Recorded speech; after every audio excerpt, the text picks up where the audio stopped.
Good morning, everybody. It is the morning after the night before the transfer window has finally closed.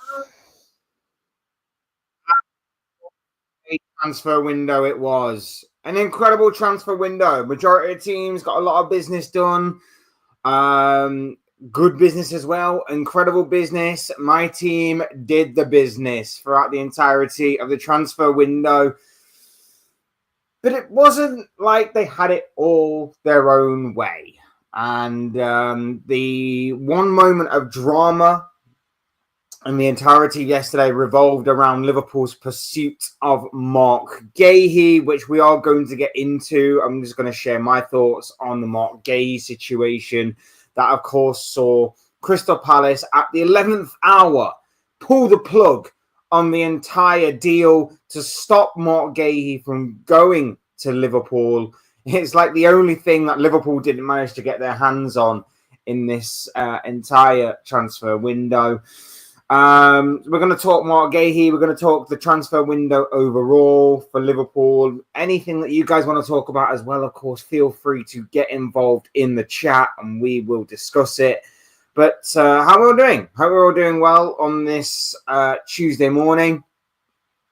Please, obviously, like the video, subscribe if you're new, share, comment, get involved in the chat. All of that good stuff will be greatly appreciated from me. So feel free to do all of that. And we're going to start off with, like I say, the Marc Guehi stuff, moving on into the overall transfer window review. So yesterday, for those who don't know, the timeline goes a little something like this. About 3:15, somewhere between 3:15 and 3:30 yesterday afternoon, the news breaks from Fabrizio Romano. Marc Guehi is having his medical. Marc Guehi is going to be moving to Liverpool. Crystal Palace and Liverpool have worked out a fee for Marc Guehi. And Guehi is very likely to become a Liverpool player by the end of the transfer window at some stage. I went live at the time. I was buzzing. I was happy. I was like, this is the greatest deadline day that Liverpool have been involved in for some time. And then it all went a little bit south from there on out.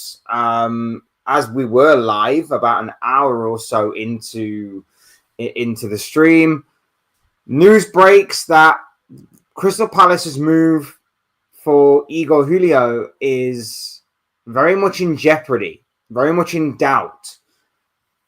Then it was off. And that put the Marc Guehi situation in some serious doubt as well.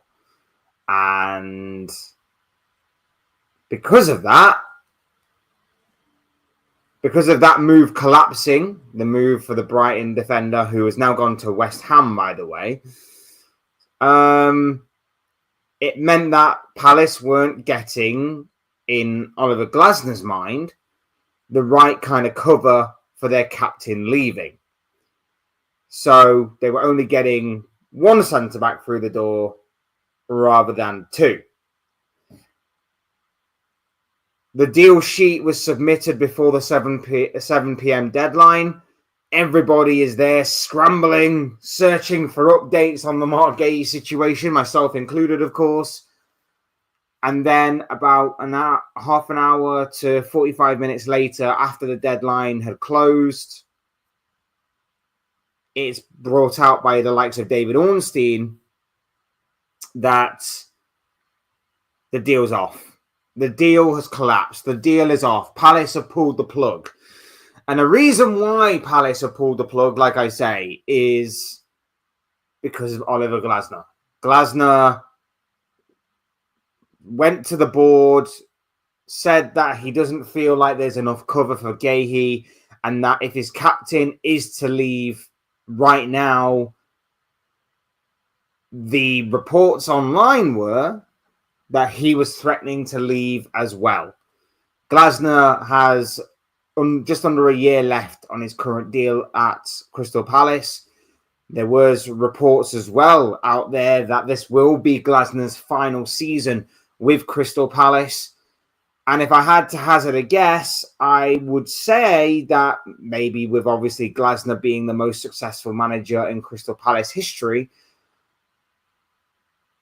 they probably did feel like they owed him one, which is why they essentially pulled the plug on the deal, which is why Guehi remains at Crystal Palace. Even after the deadline, he will not be moving, which means that either Liverpool have the opportunity to go back in for him in January, or they could potentially run the risk of leaving it until next summer. It's being said that Marc Guehi won't sign a new deal. Obviously, a lot can happen between now and then, of course. And then potentially pick him up on a free transfer next year. But like I say, a lot can happen in that year. Maybe Liverpool turn their attention elsewhere. Maybe, and obviously touch wood, that this doesn't happen, but there could be a long-term injury to Marc Guehi that might affect his career, that might affect his chances of maybe getting a move away from Crystal Palace.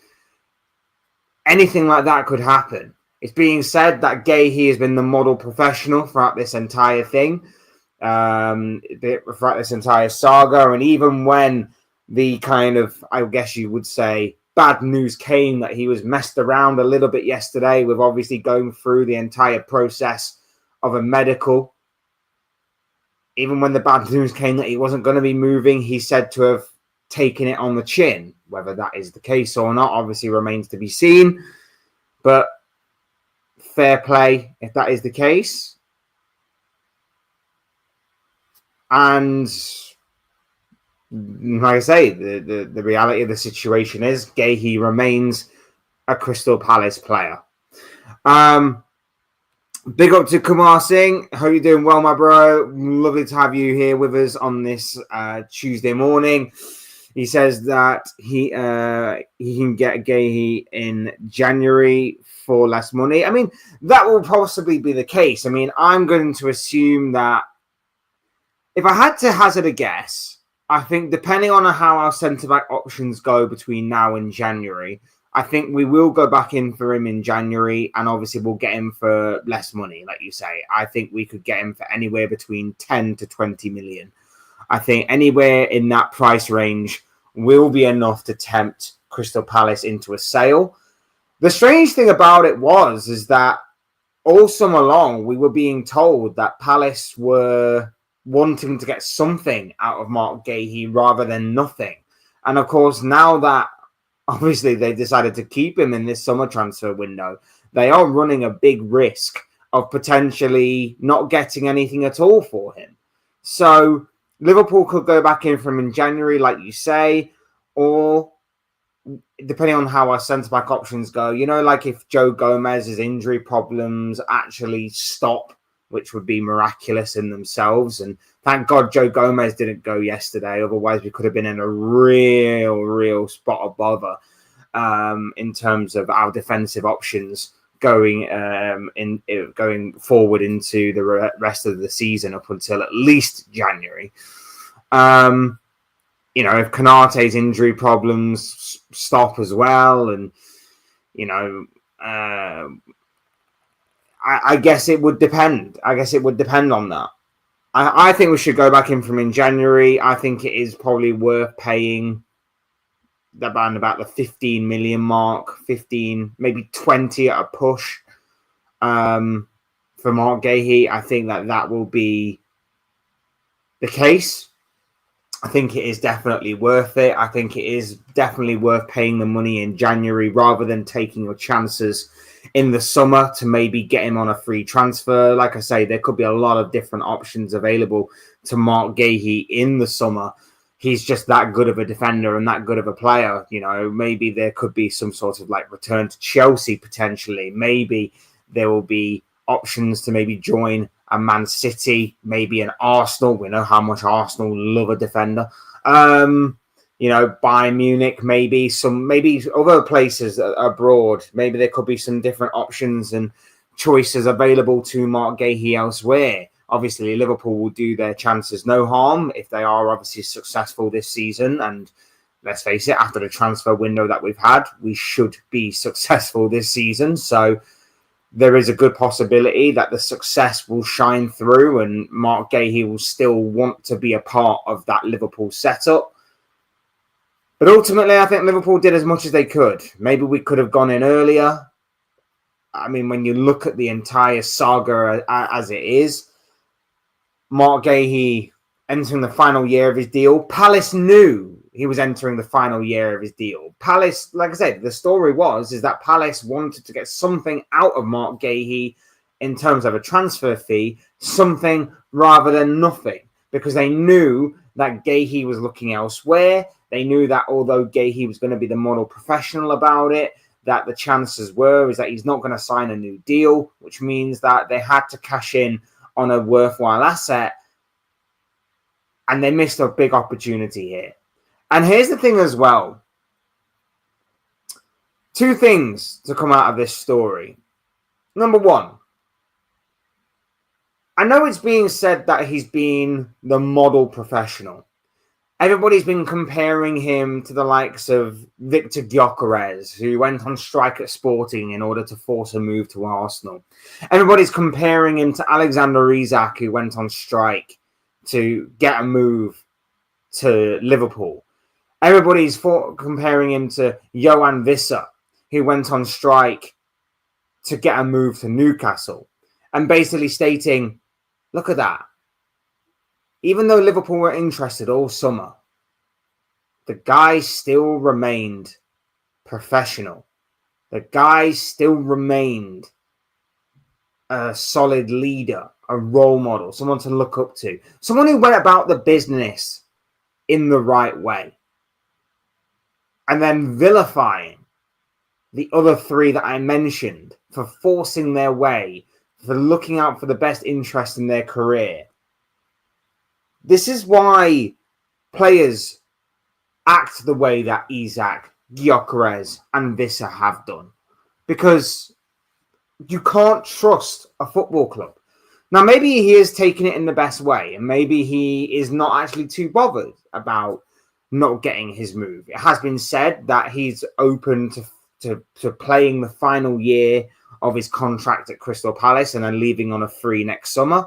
And if that's the case, then that's commendable. That's up to him. But this is why footballers, and this is why I've not vilified at all the actions of Isak, the actions of Visser, the actions of Gyökeres, because I've said all summer long that a player's career is short. A player's career is,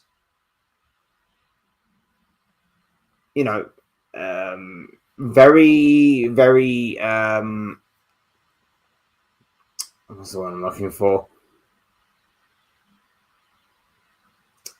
Is very important in specific years. And Marc Guehi is entering those specific years because he's 24 years old, going on 25. He is entering into basically the prime of his career. And like I say, these opportunities may not come around again anytime soon. Like I say, we're all sitting here going, well, Liverpool will go back in for him in January. Liverpool will probably go back in for him, if not in January, then in the summer when his contract expires and he's able to go on a free transfer. But what if something was to happen between now and then? Like, hopefully it doesn't, but what if something was to happen between now and then in terms of maybe an injury? Maybe his form declines and it puts people off. Maybe other people rise to the occasion and Liverpool look elsewhere. Like, maybe a big opportunity like this may not come around again for Marc Guehi. That's why certain players behave in the way that the likes of Isak and Visser and Gyökeres have done. And what we saw yesterday was an opportunity in which you could say, yeah, Visser, Isak, and Gyökeres acted in that way and managed to get their move. But there is another way of going about it, which is by being respectful, being a model professional and just by being completely a complete leader in that way, a complete professional, a complete leader, and that is the way that Marc Guehi did it. And look, I'm annoyed because I'm a Liverpool fan, and I kind of guaranteed almost that this was going to definitely happen. So I'm a little bit annoyed that it hasn't happened because obviously it's my club, and obviously I really like Marc Guehi. But at the same time, like, it's Palace's decision.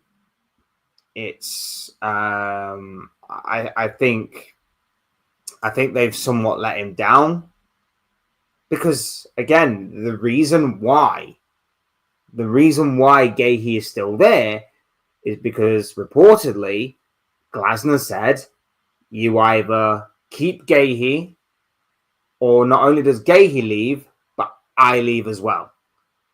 And I think the Crystal Palace board have looked at it and gone, you know what?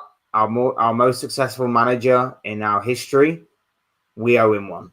And I think that is why they decided to pull the plug on this deal, which is, I think, completely short-sighted. I think it's a little bit short-sighted on Palace's part because, like I say, this is Glasner's final year of his contract. He's likely not going to sign a new deal.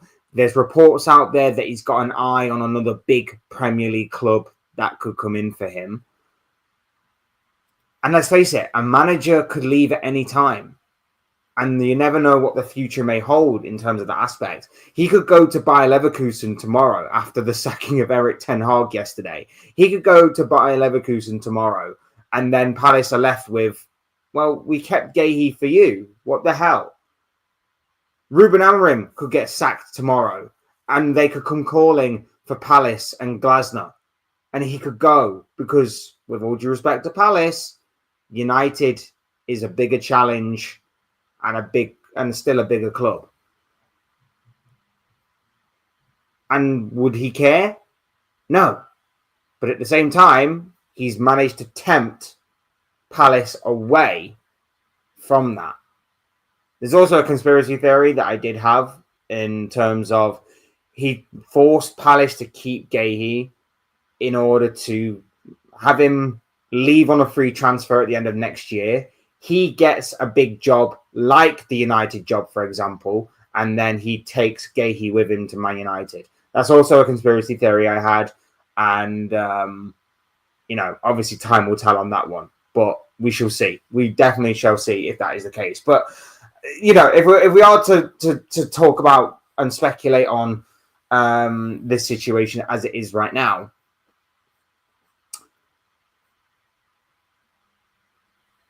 I think Palace have let Guehi down. Guehi's been nothing but a model professional. Guehi has been nothing short of respectful to Crystal Palace. Played through pre-season, played through the training part of pre-season, even with all this heavy speculation surrounding him.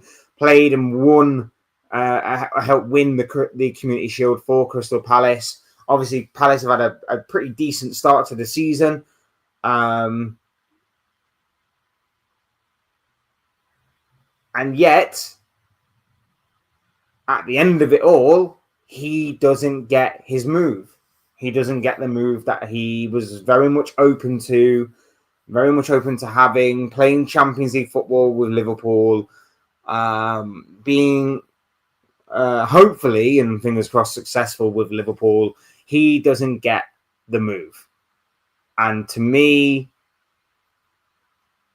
as much as I can accept that it is overall Crystal Palace's final decision, I think it is a little bit of short-sightedness on their part. And again, it sends a message.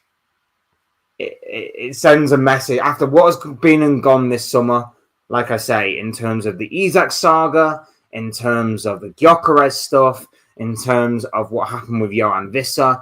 It sends a message that nice guys don't always get what they want. You have to be a bit of a prick. You have to be a bit of a troublemaker in order to get what you want. And that's why Isak did what he did. That's why Vissa did what he did. That's why Gyökeres did what he did. Because a footballer's career, like I say, is short. And a footballer's career can be over just like that. And in a bad injury, it can be over just like that. And with that all being said, that is why players have to take opportunities now whilst they have them. Guehi decided to play it out and let the cards fall wherever they lie. And I feel sorry for him in a way. I do feel sorry for him. Like I say, he seems to be taking... The reports are is that he's taking it well. He's taking it on the chin. It's a bit like, it's a bit annoying, but I understand the situation. If anything, I'm more annoyed at that Igor Julio for choosing West Ham over Crystal Palace. I mean, why is anyone choosing West Ham right now over Crystal Palace? It makes no sense to me, but it is what it is. I don't know. I don't know. I want to know what you guys think. Do you think that Palace have made the right choice here? Is this the right choice from Palace to have pulled the plug on this potential deal?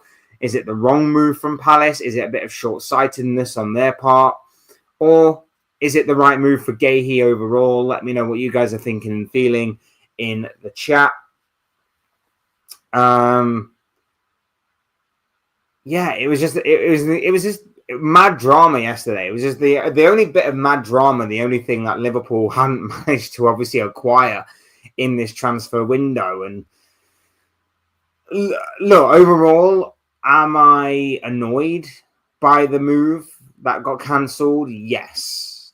Does that put a dampener on the transfer window? It makes it a 9.5 out of 10. It makes it a 9.5 out of 10. And that may seem greedy coming from obviously a Liverpool fan that has seen us break our own transfer record and the Premier League transfer record on a couple of occasions already this summer.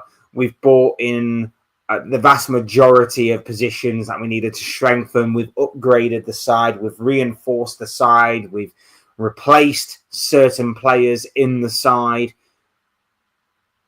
You know, we finally got Isak over the line yesterday.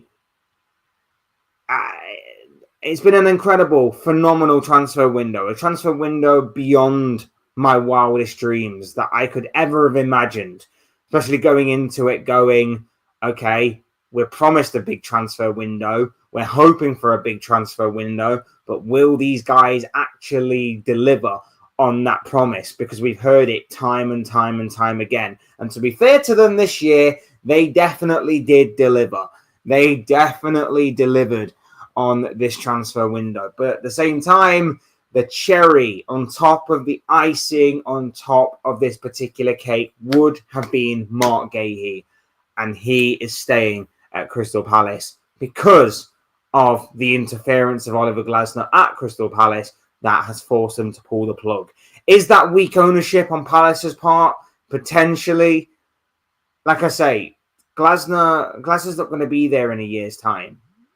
Glasner's not going to be there in a year's time, and neither is probably Guehi. The chances are is that Guehi's probably not going to be there either. So, was it maybe worth keeping both of them for another year when they're both going to be leaving anyway? Both contracts are up, that kind of thing. I don't know. I don't know. I don't know if that would be the case, and whether or not, like I say, it's short-sightedness on Palace's part. But overall, like I say, I can't argue with the transfer window. I can't. It's been absolutely amazing. It's been absolutely incredible. I do fear a little bit for our centre-back options. Like I said, I'm so glad Joe Gomez didn't leave yesterday. And just on that as well, there was talk throughout the day that the move was slightly hanging in the balance anyway. And that's why Liverpool decided to kind of be a bit awkward with the Gomez deal, allegedly. And that's why AC Milan early in the day decided to walk away from the potential move. I know there was said to be interest from Brighton as well, but overall, it seemed like Liverpool was sort of fearing for the worst on the Guehi situation, which I think is why Gomez has ended up staying at Liverpool, which I'm so glad about. And like I say, hopefully his injury issues do dry up and they do become a thing of the past, because we're going to need him till at least January. We're going to need him till at least January. Kanate's injury issues as well. And we know that he can be quite injury prone himself. So fingers crossed his injury issues dry up as well. But yeah, it's going to be interesting. Otherwise, we're playing Giovanni Leone. And, although he looks like he's a bit of like a Superman type character. Of course, he's still 18 years old, still rough around the edges, still one that's mainly for the future rather than the here and now. But hopefully it won't come to anything like that. Hopefully it's not going to become a bigger issue than it could potentially become. And like I say, the opportunity is going to be there in January. And if not January, the opportunity will likely be there at the end of the season when he becomes a free agent. The chances are is that he's not going to re-sign with Palace. He'll have plenty of options, and hopefully then we pick him up. Hopefully then we pick him up as a defender that may have gone on to help Palace win something again this year. An FA Cup winner last year, Community Shield winner this year, and maybe even, I don't know, Europa Conference League winner this year. Who knows? They've got a good opportunity of doing that, Palace. So, like I say, I'm a bit annoyed about the overall situation. I'm a bit annoyed that I waited all day for confirmation of Guehi, only to be disappointed by the fact that the deal eventually was off. It felt like a waste of time. But at the same time, like I say, it's entirely Palace's decision. I somewhat understand why they did it, but again, I still think it's a bit of short-sightedness on their part. I would have thought that they would have taken the money in that situation, and it's not as if like they don't have cover. They just didn't have enough, in their opinion. But yeah, it is what it is. It is what it is, and it's annoying, frustrating, but at the same time, it is what it is. It is what it is, and like I say, they'll either sell for a cut of the price in January, or again, they'll assess the situation, they'll look at what's happening, and they'll go, is that 15 to 20 million, roughly, I'm just plucking figures out the air, worth it? Or should we just keep him until the summer, where he'll leave on a free transfer? He's able to then go on a free transfer, but we'll get nothing from it. It'd be very interesting to see how this one does turn out. I hope I'm pronouncing your name right, but I do apologize if not. But Yajit, I'm so sorry if I'm butchering your name, but I am not good with names. I do apologize, but I do thank you and appreciate you being here, my friend. So thank you very much. He says that, don't worry,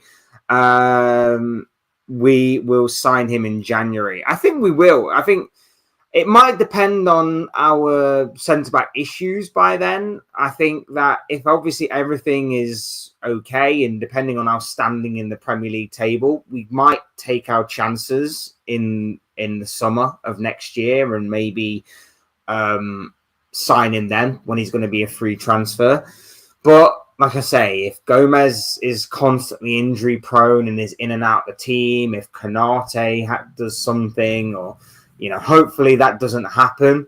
But yeah, I do think we could possibly get him, and then it's like we could get him for somewhere between 10 and 20 million, which could be big in of itself. And you never know what might happen by then. Like I say, Liverpool could be clear at the top. They could be second behind, or we could have completely had a disaster. So you never know. And on Crystal Palace's part as well, by then they might not make it to the Europa Conference League knockout stages. They might. The likelihood is that they probably will. I think they have a good enough squad to maybe even go on and win that competition, in all honesty. But you never know. By then, they could be out of that competition. So they're only pretty much playing one game a week, barring obviously a potential FA Cup run, depending on how that occurs. So a lot could happen between now and January. So we'll obviously wait and see, my dude. But I understand where you're coming from. Big up to Arteta's light bulb. Love it. I love the name.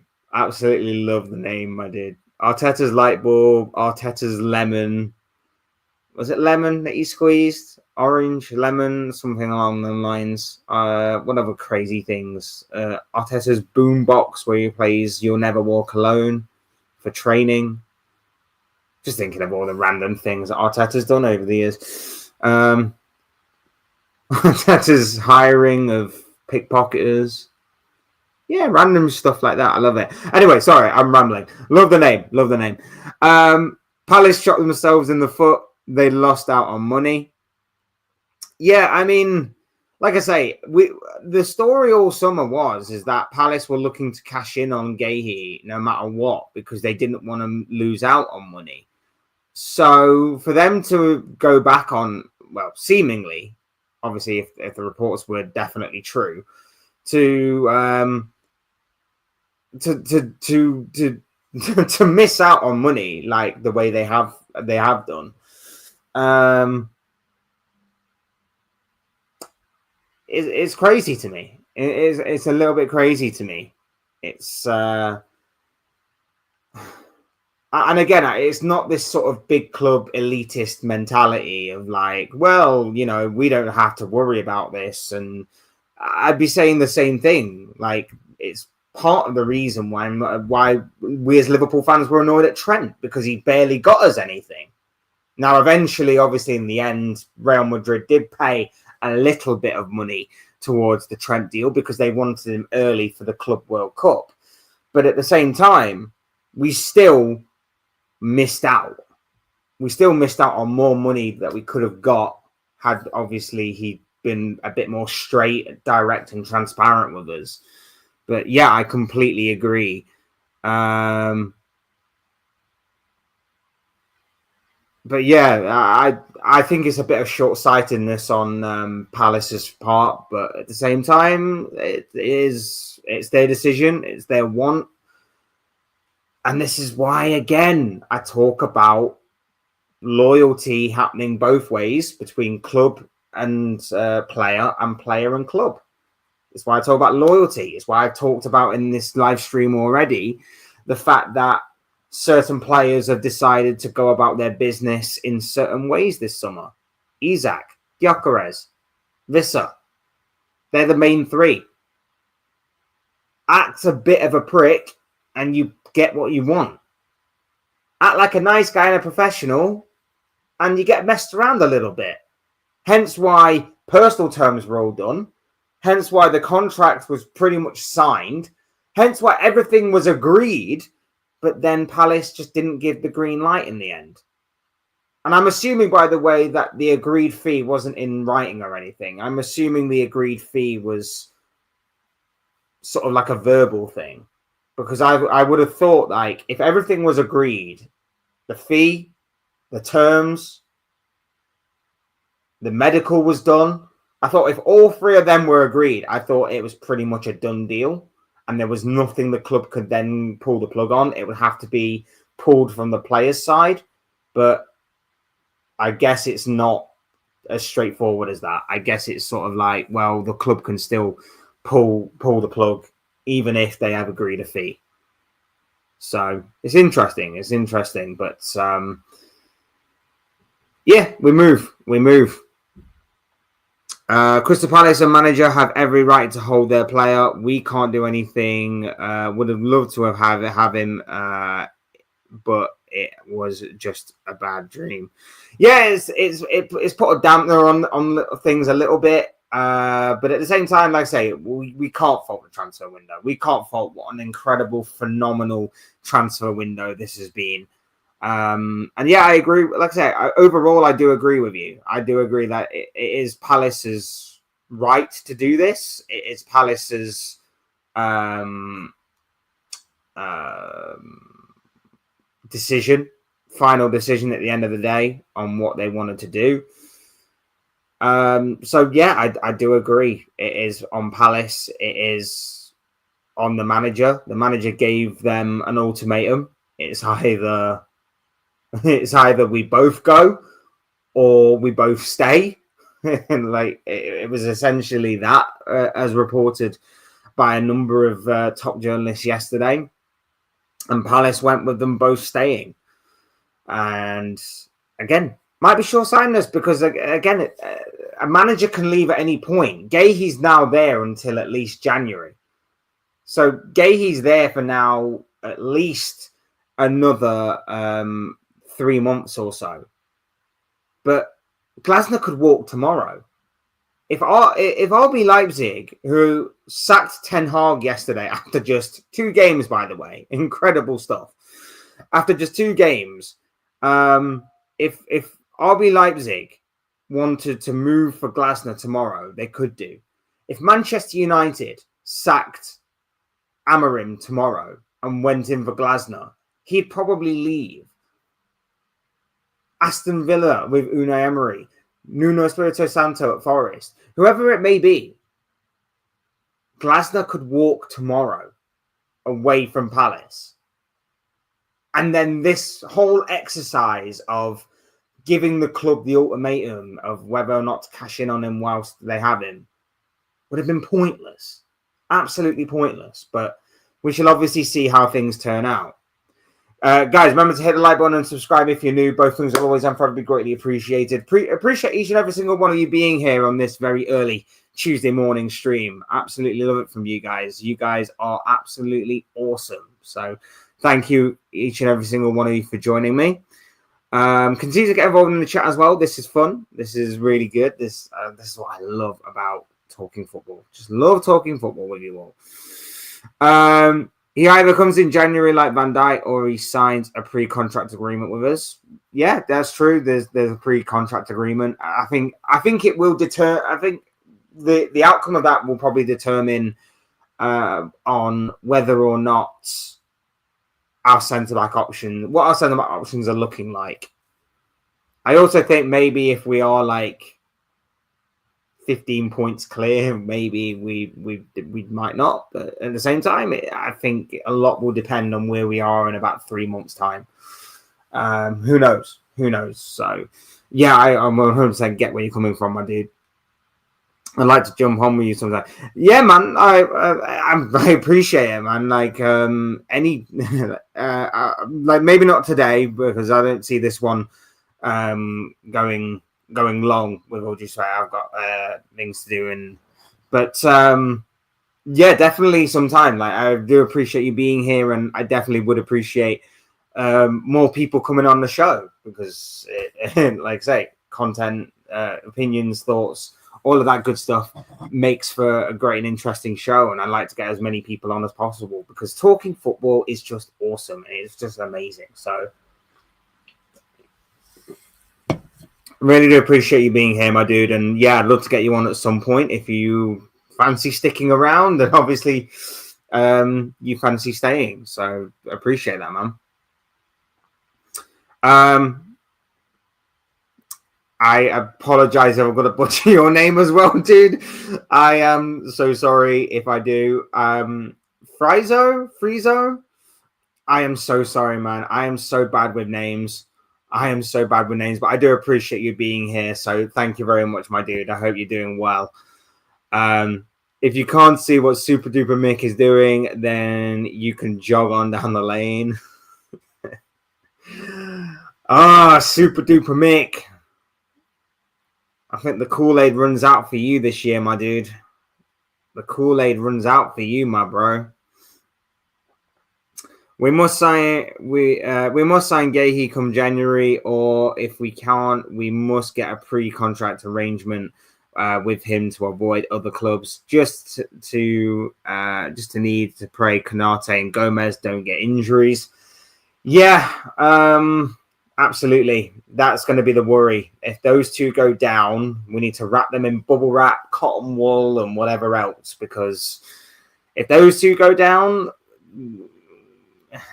we're kind of screwed, and we're having to put our faith in an 18-year-old who, like I say, was bought more for the future than now.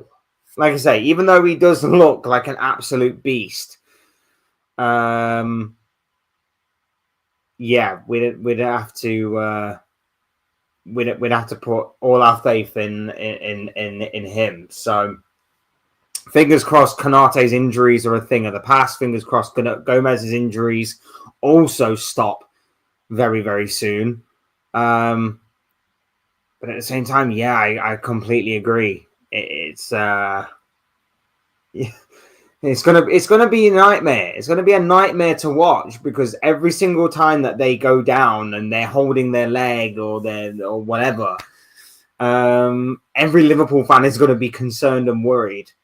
Like, at least if we had, which is why I don't understand why we were even attempting to look at getting rid of Joe Gomez yesterday, in all honesty, because I still don't think like Guehi coming in and Gomez leaving would have been worth it. Would that have been enough cover? And not only that as well, but as I previously mentioned, Gomez's versatility, I think, is huge. So let's say the worst was to happen again at right back. Let's say that Frimpong out, Bradley not fit. Let's say something happens with Szoboszlai. Hopefully not anything happens to Szoboszlai. But let's say that we needed cover for right back for whatever reason. Gomez is at least sufficient in that area. Not perfect, not amazing, but at least he's got that versatility about him. I still don't understand why we were still looking at getting rid of Gomez, to be honest with you. But yeah, we kept him in the end, and Palace kept Guehi, so we move. If you threaten to resign, you'll end up leaving anyway within months or get sacked. Well, there's no way Palace are sacking unless they take an absolute nosedive, which so far doesn't look like they are doing. They've had a very good start to the season, Palace. Unless that happens, there's no way that they're sacking their most successful and best manager in Crystal Palace's history. Like I say, he's walking of his own accord, and a manager, like I said, can walk at any opportunity at any time. If a certain club comes calling, then he will leave. He's only got 1 year left on his contract. He will leave at the end of this season. And like I say, there could be a fair few jobs that might be available to Oliver Glasner at the end. And let's face it, he is successful. He's already won the Europa League with Frankfurt. He is an FA Cup winner now with Crystal Palace. He's won the Community Shield as well. So he is successful. He's successful. He's got a bit of a resume that's building up as one of the more successful young managers around, or relatively young managers around, should we say. So he's got a reputation building. And like I say, it really could help him find a bigger job than Crystal Palace. With all due respect to Palace, of course. But it really could. And like I say, he could leave tomorrow.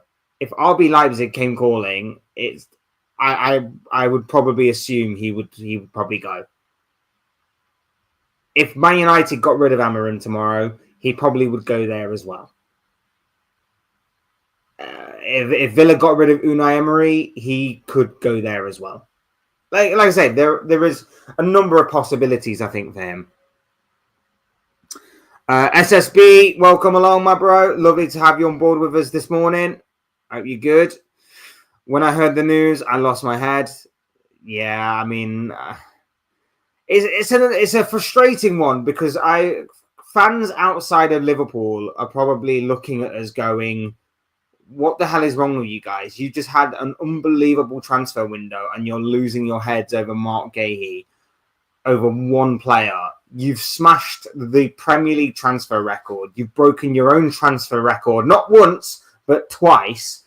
You've signed Wirtz, you've signed Frimpong, Kirkes, Ekatike, Isak. And you're losing your minds over Marc Guehi. But at the end of the day, like, everybody that has seen us play this season has always had the same criticism. They've always identified the centre-back area or the defensive area in general as a weakness. And Guehi would have reinforced that for us. So it's not just losing out on any player. It's losing out on a big player that hopefully, and fingers crossed, it doesn't come back to sort of bite us. But it is a big player and a crucial, potentially a crucial player going forward. Especially if we were to, like I say, sign him in January, for example. If Guehi comes in, imagine how good our depth would be at the back. We must try everything to get him in January rather than next summer. Yeah, I would. I also would. I wouldn't run the risk in the summer. I would be pretty confident we could still get him, but I wouldn't want to run the risk of getting him on a free transfer, especially when there's going to be a number of clubs that are going to be circulating around the potential of this deal. So I understand where you're coming from. I would, like I say, I would pay the 10, 15, 20 million or whatever it's going to be to bring him in January rather than risk bringing him in on a free. So I do 100% get where you're coming from, my dude.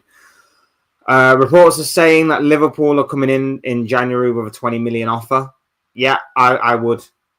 I wouldn't run as much as, like I say, I think we could probably get him on a free in the summer. I wouldn't run the risk. I would not run the risk because I rate him so highly. I think he's really, really good. I like him so much. He's good with the ball at his feet. He's good in the air. He's a leader.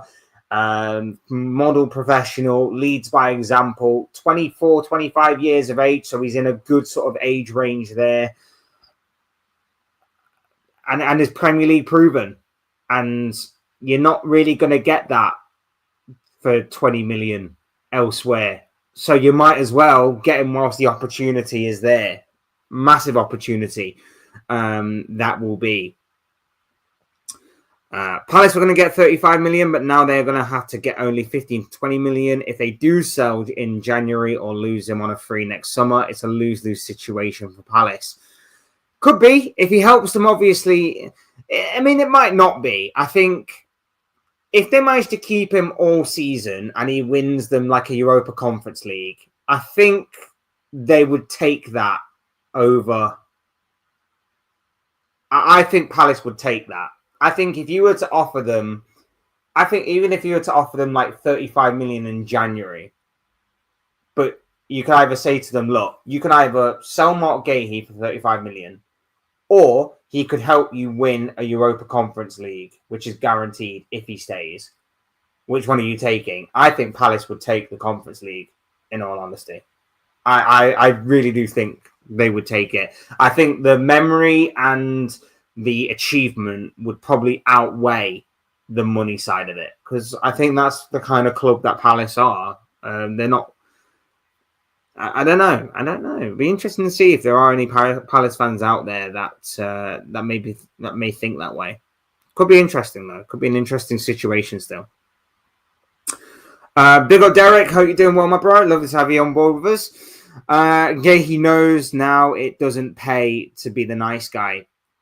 I mean, that's what everybody was saying all summer. That's what everybody was saying in the aftermath of this, wasn't they? They were saying that nice guys don't nice guys finish last. You have to be a bit of a prick in order to get what you want. And, Gyökeres got his move. Visser got his move. Isak got his move. And they didn't exactly behave in the kind of model professional way that Marc Guehi was being applauded for being all summer long. So this is why I keep saying to people, this is why I kept my nose dry all summer. This is why I kept on saying, like, I understand the frustration. I understand the frustration of seeing the way that Isak is behaving, Visser is behaving, Gyökeres is behaving. But at the same time, like, the precedent that's being set is that this was always a possibility that was going to happen. It was always going to be possible that someone who was a professional didn't get their move.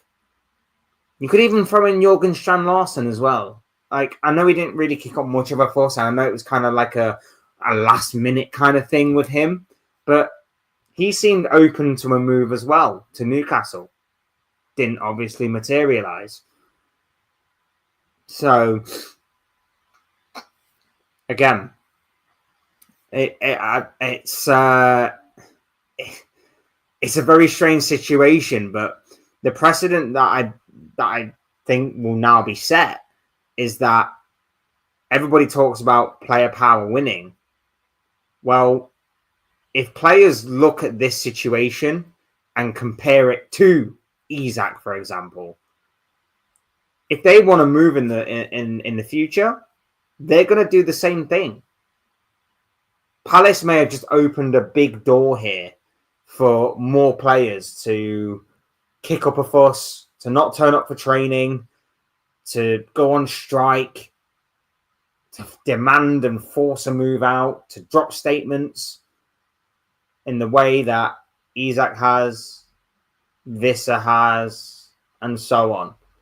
So, yeah. I mean, I'm sure there are going to be players that are going to be talking about this the way that we are. I'm sure that there are going to be players out there that are looking at this situation and going, oh, well, I've just signed a new deal and I'm kind of regretting it. I don't really have a get out clause and I kind of want to leave this club next year. I might have to start, kicking up a fuss a bit. I might have to start, putting things out there that I want to leave. I might have to start putting things out there in order to force the club into selling me. Because after all, like I said earlier, a footballer's career is not as long as you think. A good footballer's career probably gets a good 15, 16 years. And even less at a top level. It's very rare that you get an entire career at a top level. You have to kind of sometimes build your way up. It doesn't always just happen like an instant success. And like I say, for Marc Guehi, the chances are is that he will get his big move in January or next summer. But there is always a slim possibility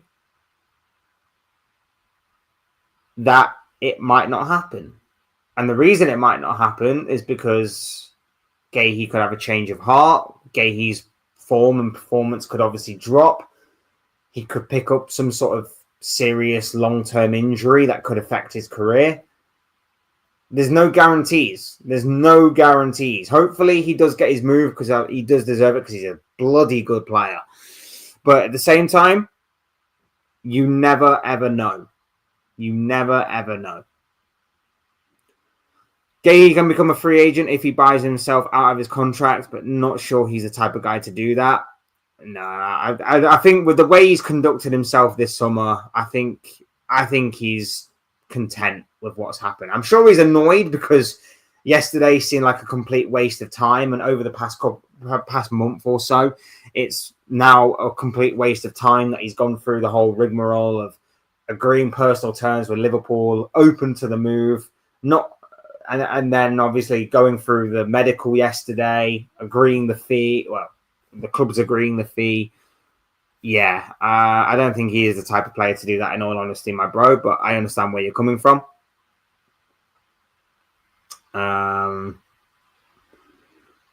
What have we got here? At least we've got Isak in. He was the cake, and Guehi was like the cherry on top of it. Yeah, I'm so glad we got that deal out of the way and done with. I am so glad that we got the Isak deal out of the way and done with. I couldn't be happy about that, to be honest. Couldn't be happier. Like, I will say, the likes of Romano and Ornstein, even though they are great to follow, and I respect so much of what they do and how they go about their business and everything, and obviously the dedication and the time spent towards their craft. I will say it has somewhat ruined transfer windows a little bit, and it has somewhat ruined transfer sagas. The constant back and forth over Isak, with not really exclusives being dropped, but just updates every day that are like, Isak still wants out. A day later, nothing's changed on Isak. And even then, like, when you do get the here we go from Romano, or where you do get the exclusive Ornstein bomber, what happens after that bomber? Like, it hits, and I've never taken drugs, but I imagine it hits like you're taking drugs, right? Like, I imagine the adrenaline and the rush feels good, right? Because it does when it's Liverpool, at least for me anyway. Like, it feels good that, like, exclusive, Liverpool have agreed a fee for so-and-so for the player known as so-and-so, whoever, right? That hits good. But what happens after that, especially when the update drops that everything is signed, we're just waiting official announcement, I'm like, I don't care about that because I already knew it was happening. The only time, obviously, it drops down is when you get, like yesterday, you get the here we go from Romano, and then a couple of hours later, you get Palace have decided to collapse the deal, pull the plug. It's not going to happen anymore. Guys like Ornstein and Romano, as amazing as what they are, I think it's also, at the same time, somewhat ruined transfer windows a little bit. Maybe it's just me. I don't know. Maybe I'm in the minority. Maybe I'm the weirdo there. Maybe I am the weirdo there, and maybe it is still as exciting and as crazy and as wild as ever. But no, hearing the constant updates that are not really updates, that are just going back and forth, or not really adding anything to the conversation. I'm done with that, to be honest with you. Like I say, and the Isak one was the worst, because even though I was so confident that Isak was going to be done, it was still annoying to go through the amount of crap reporting from Newcastle journalists and Geordie journalists, mainly a certain Elmer Fudd-looking Luke Evans. Luke Edwards. But at the same time, like, you had others that were constantly going, no change on Isak. Well, if there's no change on Isak, why are you bringing it up? I'd rather you just stay quiet. So, yeah. It is what it is, man. It is what it is. But I don't know. Maybe I'm in the minority there. Maybe I am in the minority there. J-Bax, how are you doing? Well, my bro. Lovely to have you on board with us. You signed a rat. I'm going to assume that you are a Newcastle fan by what you've said and your profile picture. I don't think we've signed a rat. I think we've signed arguably the best striker in the Premier League. And yeah. I mean, obviously, I understand it from your point of view, though. I do understand it from your point of view. But at the same time, yeah, we've signed a top talent, top quality player, and he is ours. And although I can understand your frustration and your anger, I'd be mainly pointing the anger at your own sphere of journalism and your own club. And your own club, in all honesty. Operation Stop Liverpool by TalkSport backfired regarding Isak, so now they pile in on Guehi, desperate for him to stay. Slightly biased much. I mean, they're kind of going to go for the underdog, aren't they? They're kind of going to go for the underdog. I've not really been watching or following a lot of what TalkSport have said on the Liverpool stuff over the summer. I've not really been paying much attention to it, in all honesty. So, if someone can fill me in, that'd be great. What exactly have they said on that situation? Would love to know, because, like I say, I've not really been following much of TalkSport this summer. I've got to be honest with you. I've not really been following much of TalkSport this summer, because for the vast majority of it, they talk absolute waffle sometimes, and every so often you do get a good bit of content, or you do get a good story, or you do get a good take from them, but it's like a broken clock. They're pretty much only right twice in one day. So yeah, it's very rare for TalkSport. Hopefully we can get news from the big journos that we will go again for him in January, so the Crystal Palace knows we will be back and they can prepare for his replacement. Well, they had all summer long to prepare for his replacement. This is the thing. They, as Crystal Palace, this is the one thing I will say against Crystal Palace, right? They knew he was entering the final year of his contract, right? They knew he didn't really have much interest in seeing out that final year of his contract. The narrative all summer was that they knew that and they were willing to cash in on him so that they at least got something out of the deal rather than got nothing in terms of financial gain, right? They knew that. They knew all of those components. If they didn't, they're not running their club properly, right? So they knew all of that. They knew they had to get a replacement in. They didn't get a replacement, or at least enough replacements in. That's on Palace. And again, go back to the Isak thing. I'm sick all summer long of the only update on Isak and Guehi being, we're waiting on the domino effect to take place. We're waiting on this club to get a replacement for their player so that they can sell him to Liverpool. I am so sick of hearing about dominoes. I am so sick of hearing about a chain reaction. I'm so sick of hearing about all of that stuff because it just happened all summer. Palace had no problem in selling Eze to Arsenal. But selling Guehi to us was a big deal, even though they did buy a centre-back on deadline day. Like, that's the one thing I will say on Palace's part. You knew he wasn't going to sign a new deal, so you knew that there was a massive risk you're going to lose him on a free transfer next year, and you didn't find a way to recover. You didn't find a way to help yourself in that situation. That is the only thing I will hold against Palace, is that you knew Liverpool were going to go in for him. You knew Guehi was going to leave. You knew Guehi had very little interest in signing a new deal. Now, of course, things can change, and maybe by next month he does sign a new deal. Who knows? But at the same time, like, it just, that part of it really irritates me. It really, really does. Especially after hearing all summer long, conditions have to be met for Isak's sale. Conditions have to be met. 150 million or 2 replacements. Dominoes. Dominoes. And I'm not talking about the pizza either. But Jesus freaking Christ. Just stop. Chain reaction, BS, and all that stuff.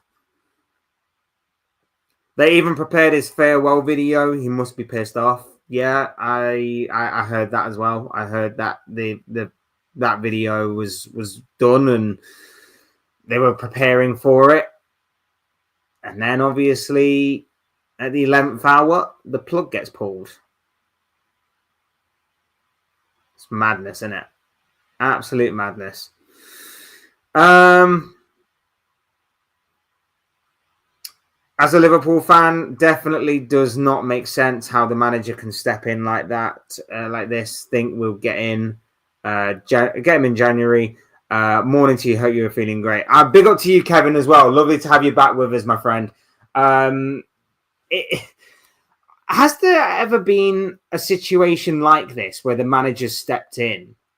Has there ever been a situation like that? I mean, you know, football is vast and huge. There probably has been, but I'm struggling to think off the top of my head if there's ever been a situation where the manager has given the club the ultimatum of, if you sell him, I walk as well. I'm just interested to know if there ever has been a sort of similar case and scenario like this. I'm very intrigued to know. Oliver Glasner ruined his big move. Guehi must be pissed off, and Glasner contract is up at the end of the year too. He doesn't give an F. He's the bad guy here.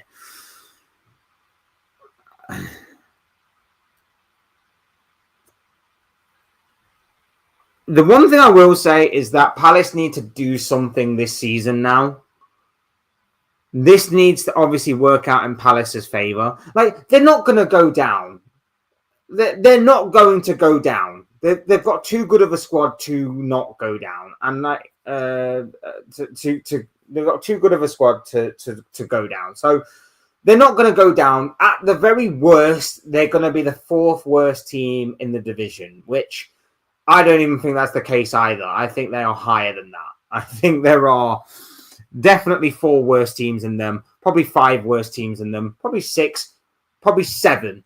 There's probably 7 worse teams than Palace.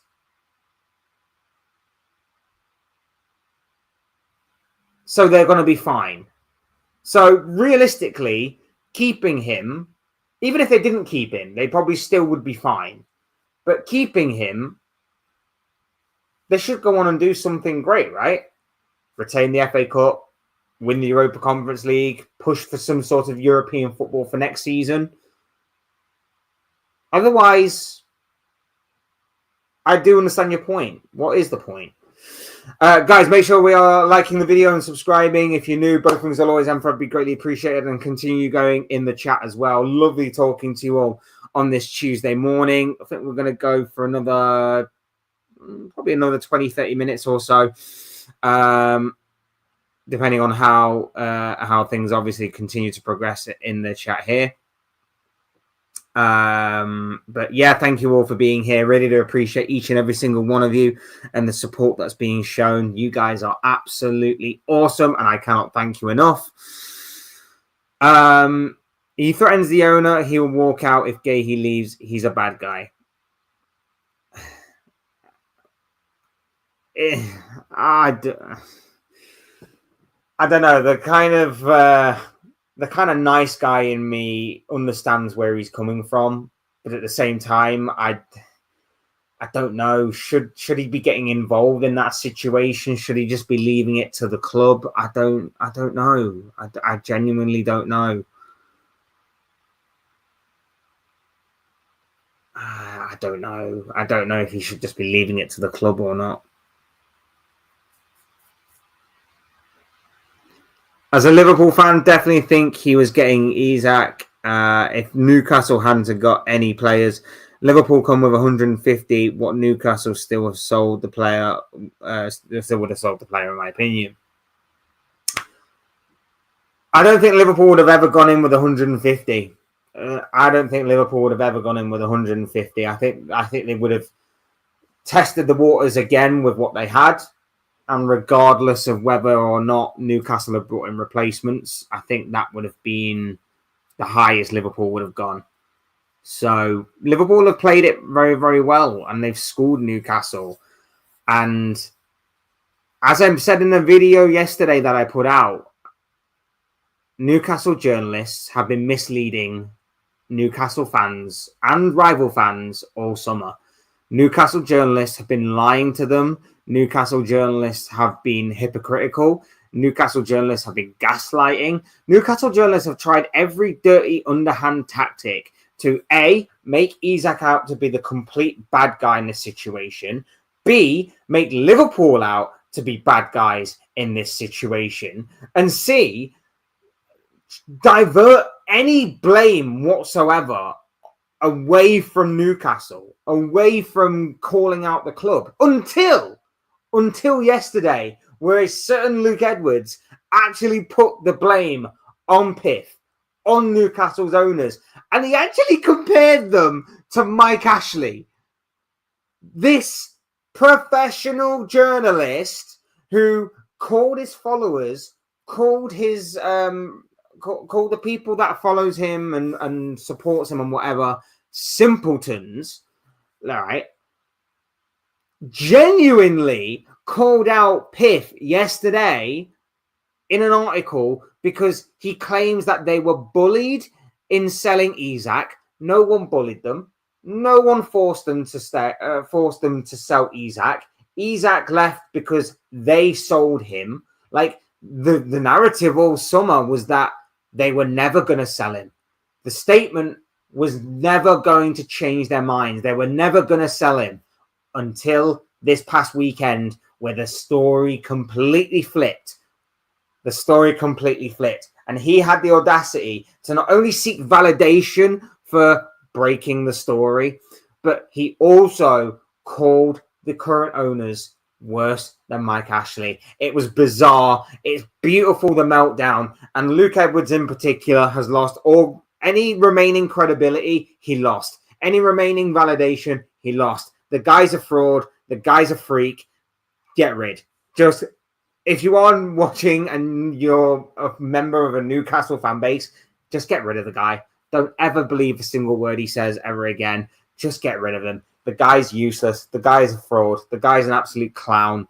And like I say, there's better journalism. My 18-month-old daughter could write better stuff than what he could. Like, it is absolutely bizarre. And like I say, I do feel sorry for you if you're a Newcastle fan and you believed a single word that came from his mouth or from his brain through to his fingers, through to his writing. The guy's a fraud. The guy's an absolute fraud. Disarcy from Chelsea was right there, but they didn't do shit. To be fair, I don't think they were that desperate, to be honest. I don't think they're that desperate to get Axel Disaster through the door at Selhurst Park, in all honesty. If you really want to blame someone, blame Igor. Igor went through the whole medical and everything and then decided, actually, I want West Ham. Why? Why West Ham? What? If you're choosing West Ham or Palace, I'm sorry, but right now, it is Palace. Or is that just me? Is that just me? I don't know. Imagine, big up Owen. Nice to have you with us, bro. Imagine the deal was agreed between the two clubs and the player. The player even went for his medical, then be told by Palace at the last minute that they changed their mind. Yeah, you're messing the player around. Like, it's a complete waste of time. I get that. It is a bizarre situation, bro. It's an absolute bizarre situation. And it is what it is. And, you know, Guehi seemingly hasn't said anything yet, to my knowledge, that he's not spoke out about it. He's not been seemingly upset by it. It's a crazy situation. It's a unique situation. I don't think this happens too often, in all honesty. But yeah, it's crazy, isn't it? It's crazy the way that that this situation all unfolded last night. Everything was agreed. Everything was agreed, and then at the 11th hour, they just go and just pull the plug. Palace knew that the Brighton deal wasn't going through before he had permission to go for his medical. They messed the lad around proper. Yeah, because the story is that everything was still going ahead. Even Sky Sports had seemingly reported that the deal was still going to be going ahead, that Igor's collapsed move to Palace was not going to interfere or jeopardize the Guehi transfer, and that Palace were just looking at alternative options. And then they decided to pull the plug right at the end, and properly messed him around. And like I say, he seems to have taken it on the chin. But even so, like I'd still be annoyed. I'd be like, you made me go through all of that yesterday just to pull the plug at the end, just because you couldn't get a replacement through the door. Like, they knew. And it's not just that they knew all summer. That's the point. They knew all summer long Liverpool were going to go in for Guehi. And if it wasn't going to be Liverpool, by the way, it would have definitely been somewhere else. But because like over a month ago, Guehi chose Liverpool, gave his word to Liverpool, signed personal terms with Liverpool, and basically said, it's Liverpool or I'm staying. No one else came in for him. But if Liverpool hadn't, the chances are it probably would have been someone else. So if they knew one way or another, Guehi was leaving that summer, whether it was going to be to Liverpool or to someone else. They knew Guehi was going to be leaving. That's the annoying part. Jay Kismet, hope you're doing well, my bro. Lovely to have you on board with us, my bro. You'll never walk alone to you, my bro. Lovely to have you on board with us this morning. Oliver Glasner threatened to the owners of Crystal Palace he will walk out, which is funny when he hasn't renewed and he will be gone next summer. It is bizarre. It is bizarre that he just wants him there for his... It's like, I want him there for my final year and then we'll both leave at the end of the year.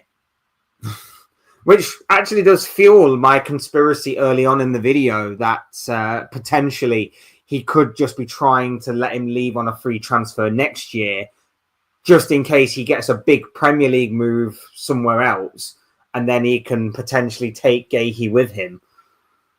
So maybe that is the long-term game of Oliver Glasner. Maybe he's hoping that he will get a big move to a Man United, maybe somewhere like that.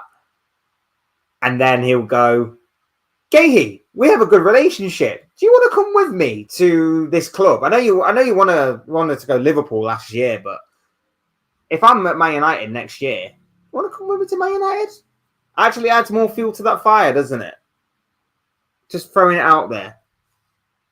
Might be a bit of a long shot, might be a bit of a wild conspiracy, but entirely possible. The lad signed for West Ham after Palace said they didn't want him. Yeah, he signed. Is it a loan? I think it's a loan move, isn't it? I think he signed on loan for West Ham after Palace. Collapsed the move, collapsed the other move. It's amazing. You know, I said I mentioned domino effects earlier and how annoying they are, but it's actually amazing that level of effect on a transfer that goes with it, you know.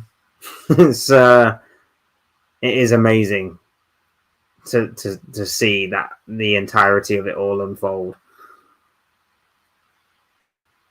And like I say, it's definitely something. It's definitely something to look at in that situation. Like I said, the domino effects, the chain reaction, frustrating and annoying, yes. And like I say, I'm sick of it this year. Had to go through it all with Isak. Had to go through it all with Guehi. Ugh. We shall see. We shall see next year. Is what it is. Palace owners are at fault too, to be honest. They shouldn't let the manager have the final say when they are the boss, and they were going to get a big amount of money for a player in his last year.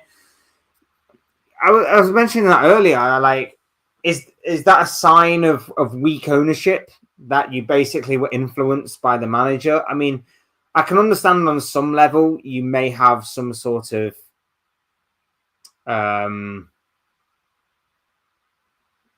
what's the word I'm looking for? What's the word I'm looking for here? Sentimental sort of value and respect for your most successful manager. And maybe you do owe him something for obviously bringing you the FA Cup and Community Shield in consecutive sort of games. But at the same time, like, again, it goes back to it. I think it is short-sightedness on Crystal Palace's part. And I'm not just sat here saying that as a Liverpool fan, like, with obviously this burning the fingers of our club a little bit. I'm saying that as I'd be saying it with whoever. Like, it doesn't matter who it would be. Like, even if it was Man United selling to, even if it was the other way around. Let's say that Crystal Palace, let's take Andy Robertson as an example, right? Let's say Crystal Palace wanted Andy Robertson, and the reason why I choose Andy Robertson is because he's now our second choice left back, and not only that, but he too is in the final year of his contract at Liverpool, right? Let's say Crystal Palace wanted Andy Robertson and they were going to pay 15 million for him. Let's just pluck a random number out the air, 15 million, right? I'd be saying take the money. I'd be saying take the money, 15 million, thank you very much, because not only is Andy Robertson past his best, and I think he's past his use-by date with all due respect to him, I'd be saying I'd rather get 15 million for him, considering we only bought him for like 8 million many years ago. We got the best out of him then. He's won us so much. Let's just take that money and run.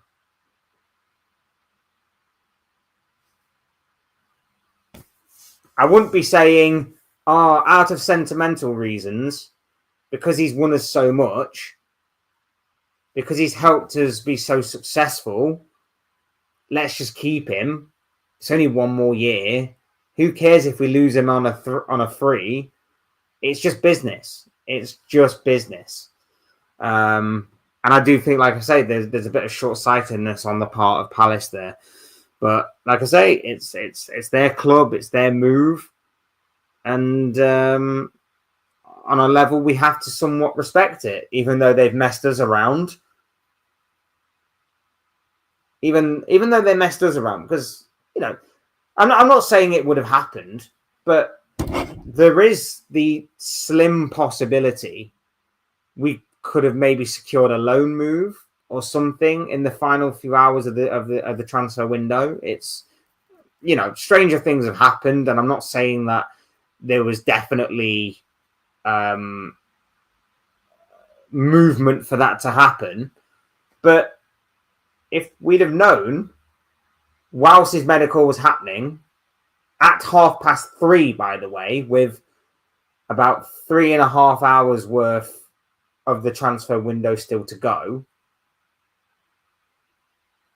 we could have maybe looked at maybe an alternative until at least maybe January or the end of the season. Short-term thing. It could have been possible. So it's not great. And like I say, everything was agreed. Everything was agreed. The fee, the personal terms, the medical, everything was agreed. And then they pulled the plug, which I didn't necessarily think was possible. I didn't think was possible to actually do. Once the fee was agreed, I thought that was it. I at the time was like, well, if a fee's been agreed, that's it, right? They can't do anything. The only thing that can collapse this deal is if the player goes, actually, I'm not moving there. I don't want to go there. I thought I did at the time, but actually, No, which is what obviously happened with that Igor guy. Igor decided to stop everything and not go.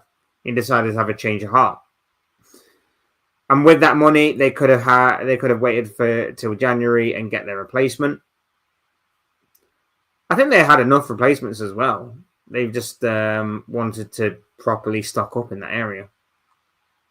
I don't know. I'll have to be reminded, but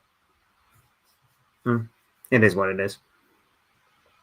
Liverpool fans ended up being scouts for Newcastle and Palace. Clubs need to get their ships in order. I like it.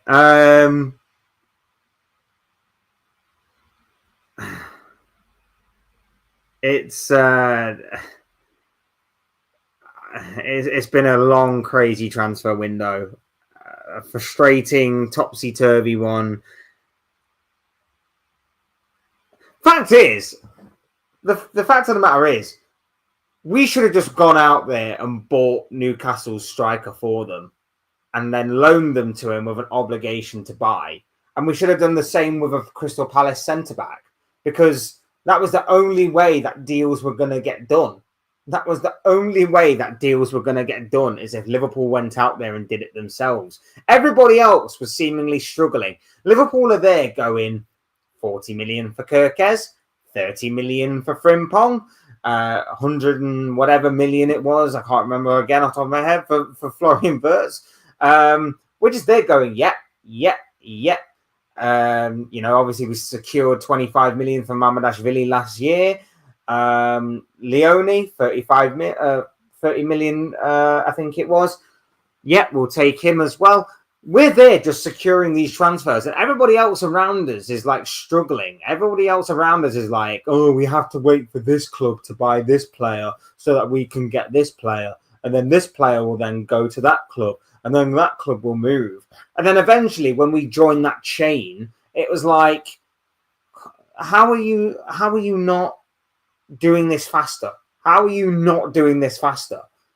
Like I say, it would have been better if Liverpool had just gone out there and gone, right, we understand you need a replacement. So how about this? We're going to go out and we're going to buy that centre-back that you want, right? We're going to buy him. But we will then loan him to you with an obligation to buy. And you know what? Just in that to good faith, we'll knock off a couple of million for you. We'll knock off a couple of million, but we will then get our player that we want. Because that would have been the only way to move these deals along faster. We could have got Isak in long before now, but Newcastle decided to go through an entire list of about 100 different names that they had on as a striker before eventually landing on Voltemada, which made them ultimately sell Isak. And then, of course, with the money that they bought, that they got for Isak, they went and bought Visser. Palace couldn't do the same. Even though Palace all summer long knew the situation, knew what was happening, and knew that Guehi would be a big threat of losing out on money, because there would be a big threat that Guehi would be leaving on a free transfer next season, at the end of next season, at the end of this season for next season, because his contract ran out and he would therefore be a free agent. Annoying, but what are you going to do?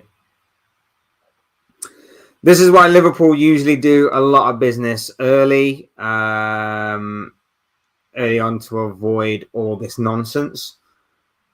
It's, you know what I also think helped this year as well? The Club World Cup. I think the Club World Cup, having that initial 2-week, 3-week transfer window or whatever it was, I think that helped get a lot of business done as well. I think that really did help, because it meant that City did a fair amount of business, Chelsea did a fair amount of business, and Liverpool were able to somewhat profit off that as well, which is why we got Wirtz in early, which is why we got Frimpong in early, which is why we were looking at Kirkes. You know, we managed to get those deals kind of done early, and then it kind of slumped out for a bit, didn't it? Whilst, you know, other teams were making their moves and we were waiting for the opportunistic time, and, you know, it worked to our benefit for the most part. It's just right at the death, right at the end, it just fell a little short because, you know, of a fair few reasons. I would say it's not just Oliver Glasner. It's the club as well. Like I say, not fully preparing earlier on in the transfer window, leaving it till last minute kind of thing. But yeah, it is what it is on that level. J-Box says that Arsenal are winning the league. I mean, it's not out of the realms of possibility for that to happen. I doubt it. I don't think they will. And in all honesty, I've got a video coming out later talking about Arsenal's mentality, because I found it interesting to see Arsenal's mentality on Sunday against us. And I don't think it's changed. And because I don't think it's changed for the better, at least, I believe Arsenal's mentality is still the same that saw them get second place these past few years. So I have to disagree with you respectfully, bro. You're entitled to your own opinion, and that's obviously what this channel is all about. Opinions, different opinions, and, you know, voicing what you believe. And if you can back it up, I will 100% respect what you say and all of that. But I just don't think Arsenal's mentality has changed for them to win the league. Good luck with your channel, man. Thank you, bro. I really appreciate you being here, man. And if obviously you feel free to come back, and if next time I'm live, it will be great to talk to you. You throw a couple of very interesting points in this stream. So really do appreciate you being here, my dude. And hope to see you again, man. Hope to see you again in the not too distant future, my bro. So thank you.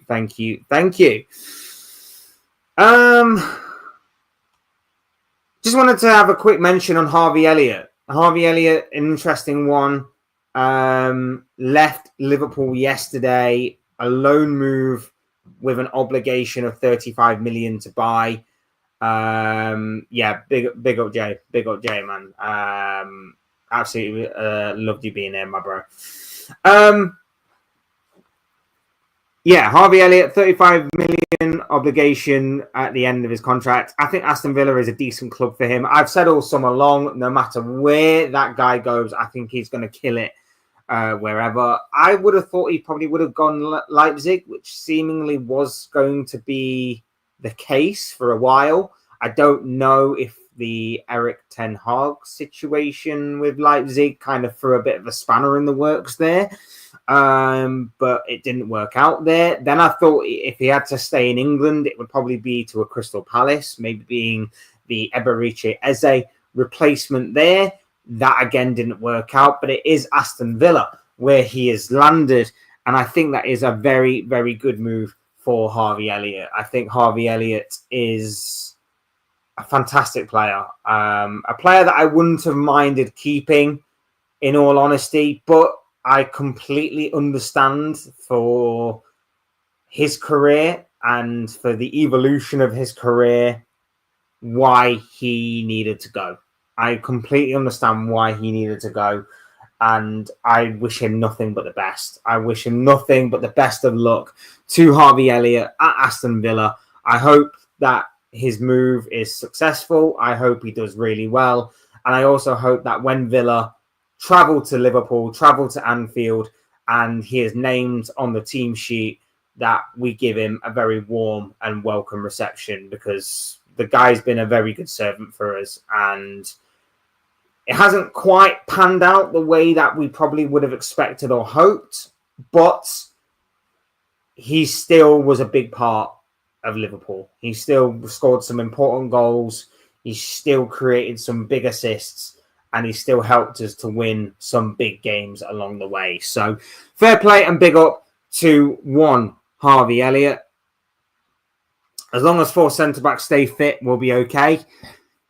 It's a big if, though. It is a big if, my bro, especially considering the injury record and history of both Joe Gomez and Ibrahima Konate.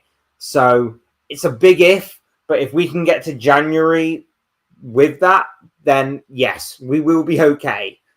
But there's a lot of games. There's a lot of intense games as well. And Champions League also starts soon. So fingers crossed. Fingers crossed. Oh, dear. Big up, Jay, my bro. Lovely to have you on board with us this morning, my dude. Big up, Marco's in the building. Lovely to have you here, my bro. Do you love or hate international breaks? Absolutely hate them. Absolutely hate them. Because especially now, because there's no transfer window. So there's going to be very little to kind of cover over the next couple of weeks or so. There's just going to be very general speculation, unless something major does break, like a managerial exit or some sort of explosive exit of a player or whatever the case may be, or someone fires shots at someone, or not literally, of course, hopefully. But yeah, you get my point. Like, there's nothing. And it's a major buzzkill as well. Like, you get all the excitement and optimism of a brand new season beginning.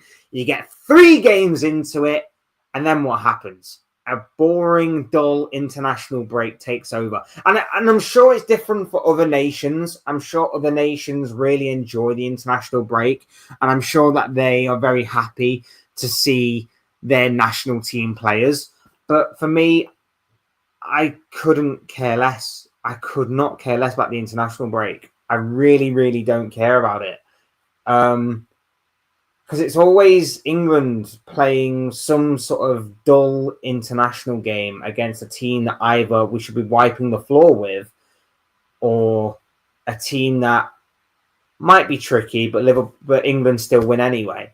Like, and we always qualify anyway. The only time we've not qualified was Steve McLaren. So the Nations League is pointless. It's a completely pointless tournament.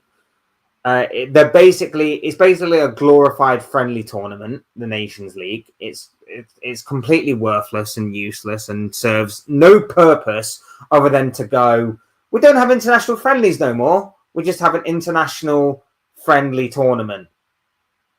No one cares. No one cares for the Nations League. Then you have the qualifiers, which England qualified for anyway. And I'm obviously speaking on this from a from the pure perspective of being English, from being in England, obviously focusing mainly on the Premier League. Like, I don't even know. I don't even know who England are playing in this international break. Who are England playing? Let's have a look, shall we?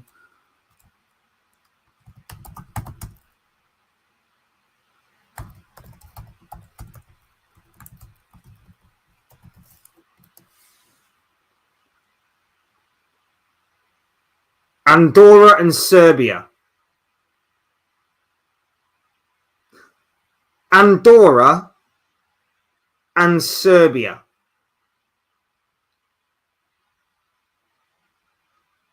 What is the point? What is the point?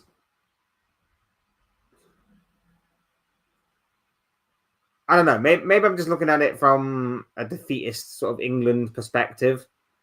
I only care for international football when it's a major tournament, Euros, World Cup, that sort of thing.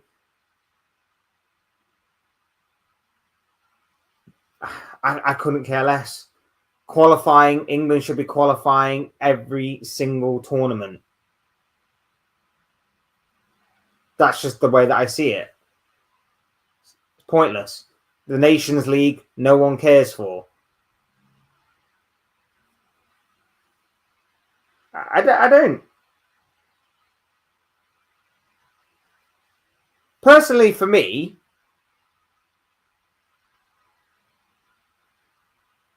I mean, it might not go down well with. Let me just think this through. I mean, it might not go down well with everyone considering the amount of games, but if you took away all the international breaks, you could finish the season slightly earlier, and you could have about a month in which all the international games could take place and do something there in terms of a qualifying thing at the end of the season. Like, I don't see why that couldn't be that couldn't be a thing going forward. Take away all the international breaks, maybe move one or two more games into a midweek game, take the season down a little bit, but at the same time, then you've at least got a period of time at the end of the season where you can play your international games, do your little qualifiers, do your little crappy Nations League BS, and then progress that way. I don't know, but I'm not. Here's the thing: I'm not too bothered about the November one or the March one. The November one's fine. I'm okay with the November one. A little bit of a break is okay, but and the March one as well. I do like the March one because the March one is therefore a massive indicator for me that as soon as we get back into it, as soon as the domestic leagues start again, that's the running bit. That's like the last stretch, the final furlong. Like, you get back into it and you're like, boom. That's the end bit. That's where you get to the really good part of the season, right? So I'm not too bothered about the March break. I'm not too bothered about the November break. But to have a break in both September, where it just absolutely kills any buzz and any enjoyment of a brand new season beginning, and October, where, again, it's like, oh, Champions League's just started. Oh, European football's just started. Oh, the football's resumed again. 2 or 3 weeks later, dead again. Buzzkill. Popped like a balloon. Like, it just kills all vibes, man. Just kills all vibes. Yeah, exactly. Andorra. Yeah. Lads, will be fine. We would just get him in January.